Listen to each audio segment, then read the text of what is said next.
Hello, good evening आप सभी को। आज ये अपनी चौथी क्लास है जो अपन ने पहला सब्जेक्ट स्टार्ट किया था, फंडामेंटल ऑफ कंप्यूटर। और उसमें जो पहला टॉपिक स्टार्ट किया था अपन ने नंबर सिस्टम।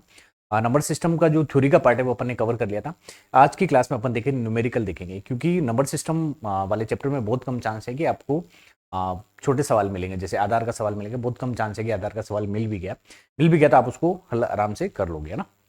तो इसमें जो पीवाईक्यू है, पिछले के 4 या 5 सवाल आए आपके परीक्षा में, वो सारे के सारे आपको न्यूमेरिकली ही है ना। तो आपको यदि आपके न्यूमेरिकल की सबसे खास बात ये होती है कि यदि आपको आ रहा है तो आपको ज़्यादा समय नहीं लगता है, वो आपका 100% सवाल क्या होगा, सही होगा। यदि आप टेलीग्राम चैनल पे नहीं जुड़े हैं तो आपको टेलीग्राम चैनल पे भी जुड़ना है, क्योंकि वहाँ पे भी मैं क्विज डालना स्टार्ट कर दूंगा या फिर क्वेश्चन डालना स्टार्ट कर दूंगा जो जो टॉपिक अपने कंप्लीट होंगे या फिर जो टॉपिक रनिंग में रहेंगे। चलो स्टार्ट करते हैं। आपको हर क्वेश्चन को इस तरीके से देखना है कि इस क्वेश्चन से आपका नया कॉन्सेप्ट किस प्रकार से बन रहा है, और ऐसे सवाल आपके परीक्षा में गलत नहीं होने चाहिए। ठीक है, आपका इंटेंशन ये होना चाहिए कि हर सवाल को आप अपने नजरिए से देखें। सवाल पढ़ने के बाद उसको प्रोसेस करें 2 सेकंड 4 सेकंड कि इस सवाल को हल कैसे कर सकते हैं ना। उसके बाद में सवाल को अटेम्प्ट करें। तो आपको पोज करना है और फिर जो भी सवाल है उसको ट्राई करना है हल करने की।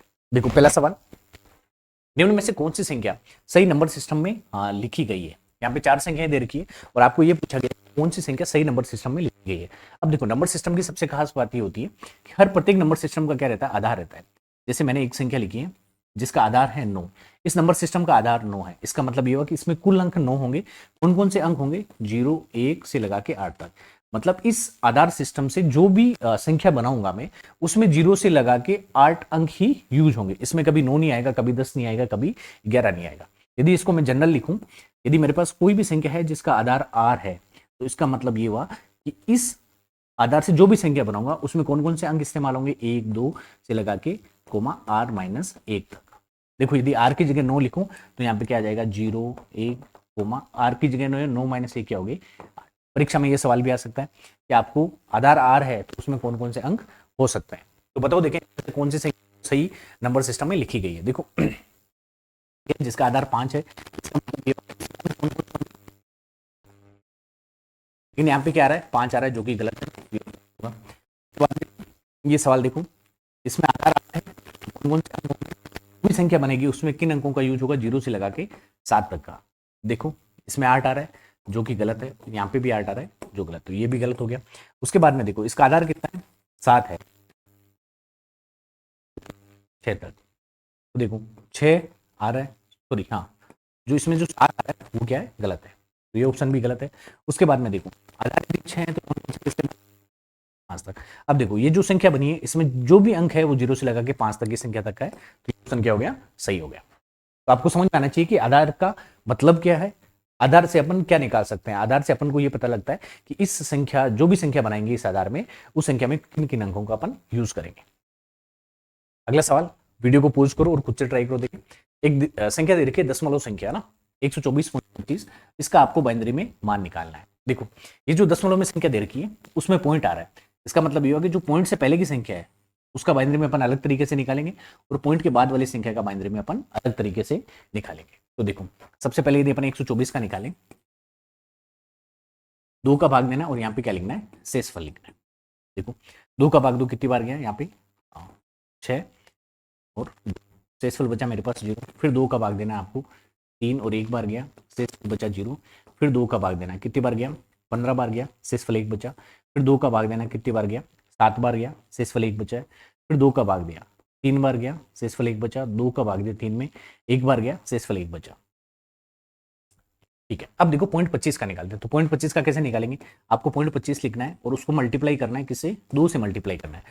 आपको मल्टीप्लाई कब तक करते रहोगे, पहला केस जब आपके पास 0 आ जाए, सारे अंक 0 आ जाए, तो वहां पे आपको रुकना है। मान लो 0 नहीं आ रहे हैं और संख्या बार बार बढ़ रही, तो आपको वहां पे रुकना है जहां पे रिपीटेड संख्या वापस से आना शुरू हो जाए। तो देखो, पॉइंट 25 को 2 से मल्टीप्लाई कराया तो क्या आएगा, 0.50। तो इस 0 को उठा के बाहर रख लिया। फिर 0.50 को आपको मल्टीप्लाई करना है 2 से, तो क्या आएगा, 1.00। इस एक को उठा के बाहर रख लिया। बचा 0.00 को यदि आप 2 से गुणा करोगे तो क्या आएगा, 0 ही आएगा। इस केस में आपको ऊपर से नीचे आना है। तो पॉइंट के बाद में क्या आएगा, 0 और 1 आएगा। देखो, इसमें 0 और 1 नहीं आ रहा है, क्या गलत हो गया। उसके बाद में देखो, 5 बार 1 है, 2 बार 0 है, 5 बार 1 2 बार 0। तो सही ऑप्शन हो गया ये। ऑप्शन कौन सा हो गया इसका, डी। चलो अगला सवाल देखो, देखिए ये एक मैंने बाइनरी में संख्या दे रखी है आपको, ऑक्टल में मान आपको निकालना है। तो सबसे पहले ये पता होना चाहिए कि बाइनरी संख्या को ऑक्टल में कैसे बदलते हैं। देखो जो बाइनरी रहता है उसका आधार कितना रहता है 2, और जो ऑक्टल रहता है उसका आधार कितना रहता है 8। तो 2 को मैं लिख सकता हूँ 2 की पावर 1 और 8 को लिख सकता हूँ 2 की पावर 3। इसका मतलब ये हुआ बाइनरी से जब अपन ऑक्टल में जाते हैं तो 3-3 बिट के ग्रुप बनाते हैं और उन 3 बिट को अपन किस में लिख देते हैं, ऑक्टल में लिख देते हैं। देखो यहाँ पे 3-3 बिट के ग्रुप बनाऊं, पहले पॉइंट से इधर चलता हूं, एक ही ग्रुप बन गया, यहाँ पे 0 ही है तो मैं 2 0 और लगा देता हूं तो एक ग्रुप बन गया। उसके बाद में देखो ये यहाँ पे पहला ग्रुप बन गया और ये यहाँ पे दूसरा ग्रुप बन गया। देखो 110 को क्या लिखते हैं 6, 010 को क्या लिखते हैं 2, फिर लगाना आपको पॉइंट, 001 को क्या लिखते हैं 1 और 000 को क्या लिखते हैं 0, 2 पॉइंट, ये इसका आंसर हो गया। तो अब आपको जो भी बाइनरी संख्या दे रखी है उसको ऑक्टल में आपको मान आना चाहिए। चलो अगली संख्या आपको एक हेक्साडेसिमल संख्या दे रखी है, उसको किस में बदलना है, बाइनरी में बदलना है। अब देखो जो हेक्साडेसिमल संख्या रहती है वो 4 बिट के रूप में अपन उसको लिखते हैं, उसको बाइनरी के रूप में लिखते हैं। तो जो हेक्साडेसिमल के प्रत्येक नंबर को 4 बिट के रूप में लिखना है। देखो देखो सबसे पहले 1 को अपन 1 लिखते हैं, हेक्साडेसिमल में तो 4 बिट में लिखते हैं। फिर 2 को लिखते हैं अपन 1 0, लेकिन हेक्साडेसिमल में है तो 0 अपन इसके और लगा दिए। उसके बाद में ए को लिखते हैं 1 0 1 0, फिर लगा दिया आपने पॉइंट। 2 को अपन लिखते हैं 1 0, तो आपने 2 0 इसमें और लगा दिए। फिर बी को अपन लिखते हैं 1 0 1 1। अब देखो इनमें से कौन सा ऑप्शन सही है, 00 हाँ 101, 00 101 011, ये ऑप्शन तो गलत हो गया ना। उसके बाद में देखो 100 10 100 10 10 11, ये ऑप्शन इसका सॉरी 10 है, तो कौन सा ऑप्शन सही हो गया, ये ऑप्शन सही हो गया, राइट। ये ऑप्शन इसका सही हो गया। तो आप लोगों को अब समझ में आना चाहिए कि यदि आपको हेक्साडेसिमल संख्या दे रखी है उसको बाइनरी में बदलना है तो जो भी अंक लिखो उसमें ये गलती नहीं करनी, जैसे 1 को 1 ही लिखना है, 1 को 1 नहीं लिखना, 4 बिट के रूप में लिखा। जैसे 2 को मैं 1 0 लिख सकता हूं, लेकिन हेक्साडेसिमल में है तो 4 बिट के रूप में लिखना पड़ेगा। यही संख्या यदि ऑक्टल में होती तो मेरे को 3 बिट के रूप में प्रत्येक संख्या को लिखना पड़ता। देखो अगला सवाल से, आपके पास हेक्साडेसिमल संख्या है उसको किसमें, ऑक्टल में बदलना है। मतलब आपके पास आधार 16 है, किसमें बदलना है इसको 8 में बदलना है। तो कैसे बदलोगे, 16 को किस में बदलोगे, पहले बाइनरी में और फिर बाइनरी को किस में बदलोगे, ऑक्टल में बदलोगे। देखो पिछले सवाल में अपन ने इसको बाइनरी में मेहनत नहीं कर, ये बाइनरी में मैंने बदल दिया था। अब इसको ऑक्टल में बदलना है, तो ऑक्टल में बदलना है 3-3 बिट के ग्रुप बनाने पड़ेंगे। देखो ये पहला ग्रुप बन गया, ये दूसरा ग्रुप बन गया और ये तीसरा ग्रुप बन गया, चौथा ग्रुप बन गया। ये पहला ग्रुप, ये दूसरा ग्रुप, ये तीसरा ग्रुप। संख्या कम पड़ती है तो क्या लगा दिया, 0 लगा दिया। देखो इसको लिखते हैं 0, 100 को क्या लिखते हैं अपन 4 लिखते हैं, 101 को क्या लिखते हैं अपन 5 लिखते हैं, 010 को अपन क्या लिखते हैं 2, फिर हो गया पॉइंट, फिर हो गया मेरे पास 1, 010 को क्या लिखते हैं अपन 2 और 110 को क्या लिखते हैं 6, मतलब 452.126। 452.126 इसमें आ रहा है, तो ये ऑप्शन क्या हो गया अपना सही हो गया। अब आया समझ आपको, यदि आपके पास ऑक्टल दे रखा है, हेक्साडेसिमल दे रखा है, उसको ऑक्टल में बदलना है तो क्या प्रोसेस है, उसको पहले बाइनरी में बदलना पड़ेगा फिर उसको ऑक्टल में बदलेंगे। यदि अपन इसका उल्टा करें, मान लो आपको ऑक्टल में संख्या दे रखी है और उसको यदि आपको हेक्साडेसिमल में बदलना है तो कैसे बदलोगे, फिर ऑक्टल को पहले बाइनरी में बदल लोगे 3-3 बिट के रूप में, फिर आप उसको हेक्साडेसिमल में बदलोगे तो आपको 4-4 बिट के ग्रुप बनाने पड़ेंगे। हाँ ये एक संख्या दे रखी है आप जो हेक्साडेसिमल में, उसको किस में बदलना है, आपको ऑक्टल में बदलना है। देखो यहाँ पे बाइनरी वाला सवाल मैंने नहीं लिया है, तो आपको किस में बदलना है, ऑक्टल में बदलना है। देखो यहाँ पे लिख लेते हैं, ये है बी ए डॉट बी ए। तो सबसे पहले क्या करना पड़ेगा, आपको उसको बाइनरी में बदलना पड़ेगा 4 बिट के रूप में। अब देखो बी को क्या लिखते हैं 1011, ए को क्या लिखते हैं 1010, बी को लिखते हैं 1011, ए को लिखते हैं अपन 1010 पॉइंट। सेम बी को लिखते हैं 1011, ए को लिखते हैं 1010, बी को 1011, ए को 1010। अब आपको 3-3 बिट के ग्रुप बनाने हैं। आप तो पॉइंट पे आगे, दशमलव पे आगे, ये पहला 3 बिट का ग्रुप बन गया, ये दूसरा ग्रुप बन गया, ये तीसरा ग्रुप बन गया, ये चौथा ग्रुप बन गया, ये पांचवा ग्रुप बन गया, ये छठा ग्रुप कोई नहीं है तो 2 0 और लगा दो इसमें। अब देखो यहाँ पे ये पहला ग्रुप है, ये दूसरा है, ये तीसरा है, ये चौथा है, ये पांचवा है और ये छठा ग्रुप बन गया। अब देखो इसमें 011 को अपन क्या लिखते हैं 1 लिखते हैं, 011 सॉरी 011 को अपन क्या लिखते हैं बताओ देखिए, 2 लिखते हैं या 3 लिखते हैं ना। 101 को अपन क्या लिखते हैं, 5 लिखते हैं। 10 को अपन 2 लिखते हैं। 111 को क्या लिखते हैं, 7 लिखते हैं। 10 को क्या लिखते हैं अपन, 2 लिखते हैं। पॉइंट। अब देखो 13527 किसमें है, 135272 इसमें भी है और इसमें भी है। अब देखो इसमें 135 272 और यहाँ पे भी क्या है, सेम संख्या है। तो ऐसा नहीं करना है कि ये और ये दोनों संख्या सेम होगी, ऐसा नहीं होगा। क्यों, क्योंकि देखो दशमलव से अपन पहले इधर से ग्रुप बना रहे थे, अब इधर से ग्रुप बनाएंगे। तो देखो सबसे पहले मेरे को क्या मिल रहा है, यहाँ पे 5 मिल रहा है, 1 नहीं मिल रहा है। तो क्या मिल रहा है मेरे को, 5 मिल रहा है। अब देखो 5 किस में मिल रहा है, ये सही आंसर इसका क्या हो गया, ये। आगे की चेक कर लो। 110 को क्या लिखते हैं 6, 101 को क्या लिखते हैं 5, 011 को क्या लिखते हैं 3, 101 को क्या लिखते हैं अपन 5 और फिर क्या आ गया 0। तो 5 6 5 3 7 नहीं आएगा सही इसमें ना, ये इसमें 7 है जो वो गलती से आ गया। आगे समझ में किस प्रकार से आप लोग ग्रुप बनाओगे। चलो अगला सवाल देखो, जिसको आपको क्या है, निम्नलिखित में से कौन सा मान हेक्साडेसिमल कोड का सही मान है। अब देखो देखिए, आपको हेक्साडेसिमल कोड दे रखा है और आपको ये सही मान बता रखा है ना। अब इसमें ये नहीं बता रखा कि ये जो मान है बाइनरी में है, ऑक्टल में है या फिर दशमलव में। तो आपको आंसर से चेक करना है। देखो प्रत्येक संख्या है, जो संख्या लिखी हुई है उसमें 8 भी आ रहा है, 9 भी आ रहा है, मतलब ऑक्टल भी नहीं होगा, बाइनरी भी नहीं होगा। तो ये किस में लिखा गया, दशमलव में लिखा गया है। दूसरी खास बात देखो, पॉइंट से जो संख्या पहले आ रही है वो सारी संख्याएं क्या है, अलग है। इसका मतलब ये हुआ यदि आप इसको हल कर लेते हो तो आपका काम क्या है, बन जाता है। इसका मतलब ये हुआ इस हेक्साडेसिमल संख्या को आपको किस में बदलना है, दशमलव में बदलना है। तो चलो पॉइंट से पहले वाली संख्या को बदलते हैं। पॉइंट से पहले आपके पास 1f, क्या है 1f। देखो f का मतलब क्या होता है, f का मतलब होता है 15, है ना। हेक्साडेसिमल को दशमलव में बदलना है, 16 की घात 0 से, इसको किससे गुना करूंगा, 16 की घात 1 से। तो देखो 1 किससे गुना हो रहा है, 16 की घात 1 से, प्लस f की जगह लिखूंगा 15, और 15 किससे गुना हो रहा है, 16 की घात 0 से। 16 गुना 1 कितना हो जाएगा 16, प्लस 15 गुना 16 की घात 0 का मतलब होता है 1, 15, ये कितना आ गया मेरे पास 31। देखो इनमें से कौन सा आंसर है जिसमें 31 आ रहा है, ये वाला ऑप्शन आपका सही होगा।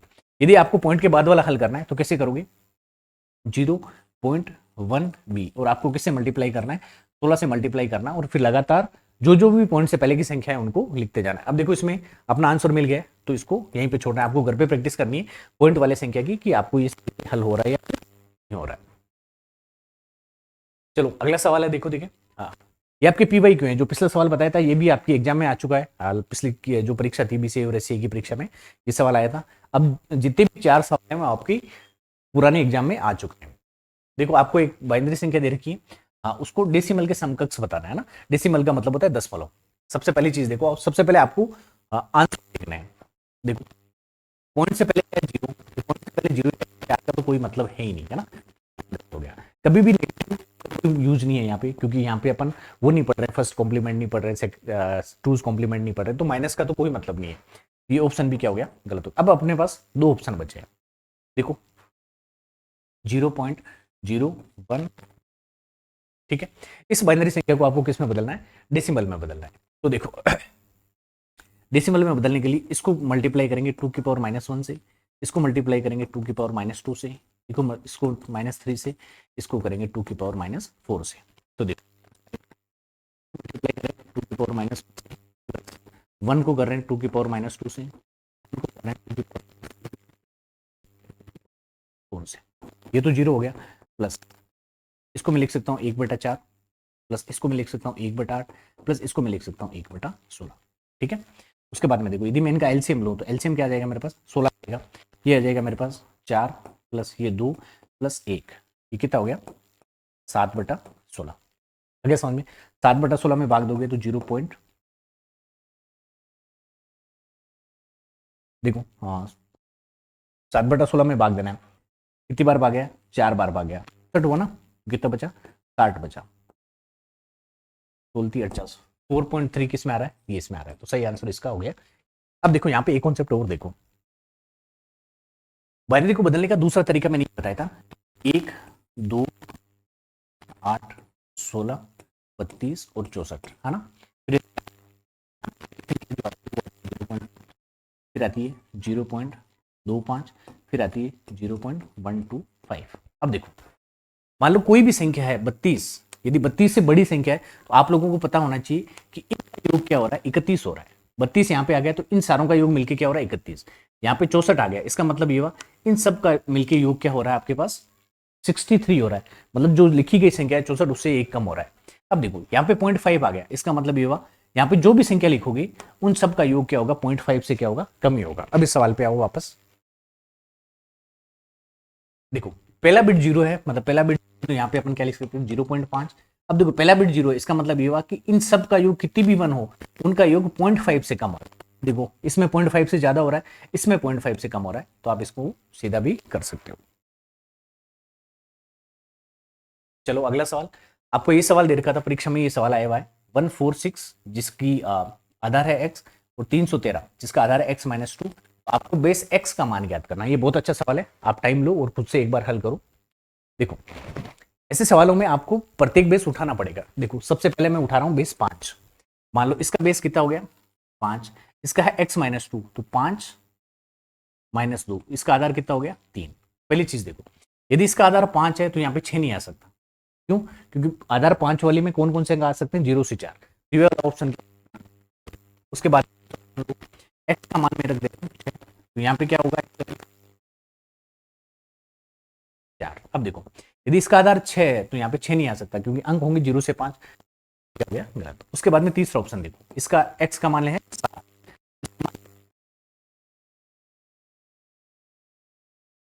अब देखो इसका आधार 7 हो सकता है और इसका आधार 9 भी हो सकता है, तो सबसे पहले अपन 7 को देखते हैं। 7 प्लस 313 जिसका आधार कितना है, 5। फिर सामने जो संख्या दे रखी है वो है 2 4 6 और जिसका आधार कितना है। देखो सबसे खास बात, यहाँ पे मेरे पास योग दे रखे हैं और जहाँ पे 3 अलग अलग आधार हैं, तो सबसे अच्छा तरीका यह है कि प्रत्येक संख्या को आप दशमलव संख्या पद्धति में बदल दो। इसको दशमलव में बदल दो, इसको दशमलव में बदल दो और इसको दशमलव में बदल दो। आ रहा है कि नहीं आ रहा समझ? ऐसे सवालों में घबराने की जरूरत नहीं है, ठीक है।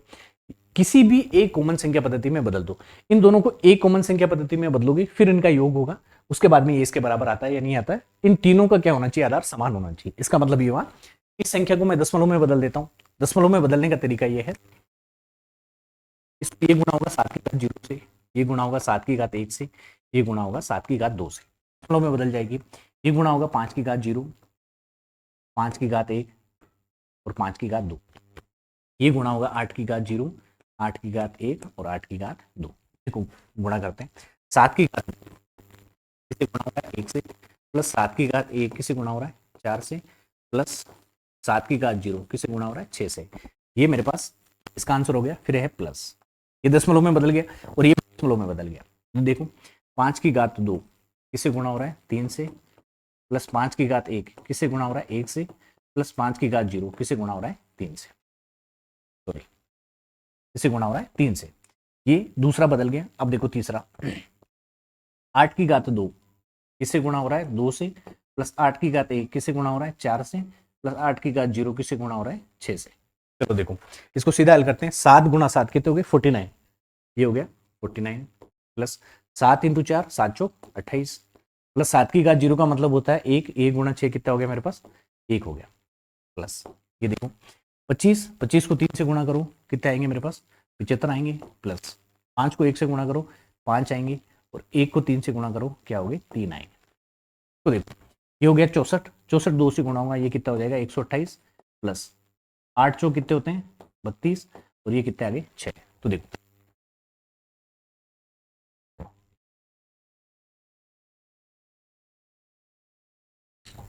इसको हल,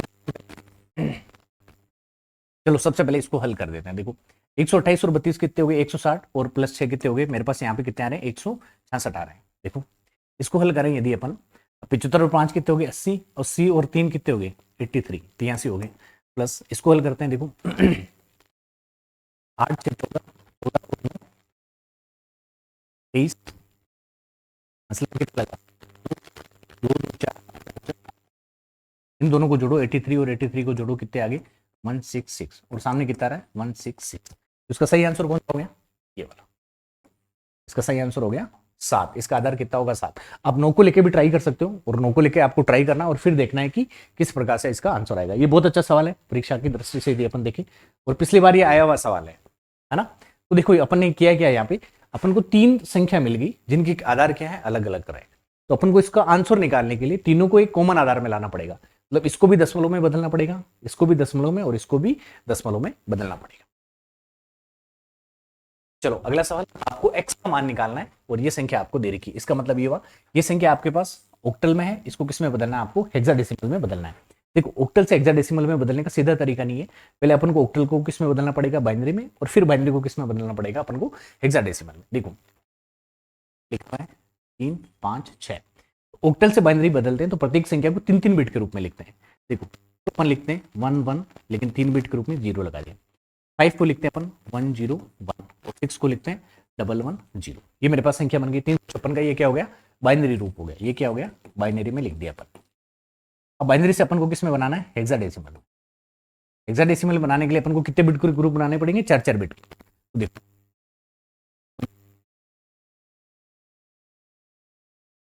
ग्रुप बन गया और ये तीसरा ग्रुप। पहले तो 0, इसका कोई मतलब नहीं। अब देखो 1 1 0 को अपन क्या लिखते हैं, ई। क्या लिखते हैं, ई। और 1 1 0 को क्या लिखते हैं, ई। सही आंसर हो गया इसका। आज जितने भी सवाल करें आप लोगों को उम्मीद है समझ में आए होंगे। तो आप लोगों के अब कॉन्सेप्ट बनने स्टार्ट हो गए होंगे ना, कि नंबर सिस्टम के सवाल किस प्रकार से आते हैं। बहुत अच्छे सवाल आपको देखने को मिलेंगे ना, बहुत जो छोटे सवाल हैं वो आपको देखने को नहीं मिलेंगे, क्योंकि जो पेपर आया था पिछली बार बीबीसीए और एससीए का पेपर, उसमें जो नंबर सिस्टम के सवाल थे बहुत अच्छे सवाल थे। आपको अलग अलग आधार मिलेगा, अलग अलग बेस मिलेगा, उसके आधार पे आपको हल करना पड़ेगा ना। यदि आपकी तैयारी नंबर सिस्टम आपने नहीं पढ़ा है तो नंबर सिस्टम की 3 ही वीडियो डाले मैंने ना, तीनों वीडियो आपको देखने। फिर ये न्यूमेरिकल वाला है, न्यूमेरिकल वाला पार्ट और मैं डाल दूंगा। और आप टेलीग्राम चैनल पे जुड़े, आपको नए नए सवाल और मिलेंगे ना। एक बार जैसे अपना ये सब्जेक्ट लगभग कंप्लीट हो जाएगा, उसके बाद में नंबर सिस्टम की एक पूरी क्लास लेंगे, मैराथन क्लास लेंगे, जिसमें आपको पूरा का पूरा एक ही क्लास में सारी की सारी चीज़ क्या है, रिवाइज कर दी जाएगी। तो मेरी रिक्वेस्ट है आपसे कि आप खुद के नोट्स बनाएं और उन नोट्स को लगातार रिवीजन करें। और जो नए सवाल मिल रहा है, आपको नया सवाल ट्राई करना है खुद से। मान लो आपसे नया सवाल नहीं बन रहा तो टेलीग्राम चैनल पे चैट ओपन कर रखिए, आप वहाँ पे सवाल भेज सकते हो कि इस वाले सवाल का आंसर क्या होगा, तो मैं विद सॉल्यूशन आपको प्रोवाइड कर दूंगा। यदि आपको वीडियो सही लग रहा है तो आप लोगों को मतलब आगे शेयर करना है, उससे क्या है कि मोटिवेशन मिलता है। आप लोग वीडियोस देख लेते हो लेकिन उसमें कमेंट लाइक वगैरह नहीं करते, तो आप लोगों को कमेंट करके भी बताना कि वीडियो आपको कैसा लगा, है ना। आज की क्लास में इतना ही, अगली क्लास में मिलते हैं। धन्यवाद।